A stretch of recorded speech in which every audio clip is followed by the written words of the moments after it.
Hi friends, Basha's கிச்சனில் இன்றைக்கி நம்ம ரைஸ் குக்கரில் சேமியா பாயாசம் வெல்லம் வச்சு எப்படி செய்யுதுன்னு பார்க்க போகிறோம். ரொம்ப ஈஸியாக சிம்பிளாக இந்த ரெசிபி நம்ம ப்ரிப்பேர் பண்ணிடலாம். இதே ரெசிபி நீங்கள் வந்து கேஸ் ஸ்டவ்லையும் ட்ரை பண்ணி பார்க்கலாம். எப்படி செய்யுதுன்னு வாங்க பார்க்கலாம்.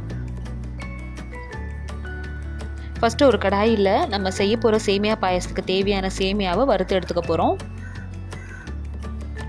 கொஞ்சம் குண்டு சேமியாவாக எடுத்திருக்கேன். ஒரு 5 நிமிஷத்துக்கு வறுத்து எடுத்து வச்சுருங்க. அதே கடாயில் கொஞ்சமாக நெய் விட்டுட்டு முந்திரி பருப்பு கிஸ்மிஸ் போட்டு தாளித்து எடுத்துக்கலாம்.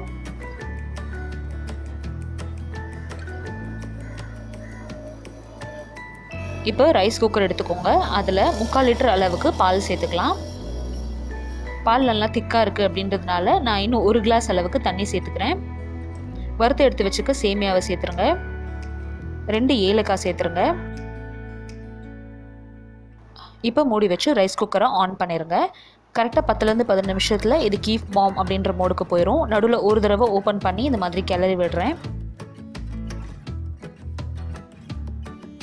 ஒரு 5 நிமிஷத்துக்கு அப்புறம் பாருங்கள், இந்த மாதிரி இருக்கும். இது வந்து நல்லா உடச்சி விட்டு கிளறி விட்டு மறுபடியும் வேக வைக்கிறதுக்கு க்ளோஸ் பண்ணி வச்சுருங்க.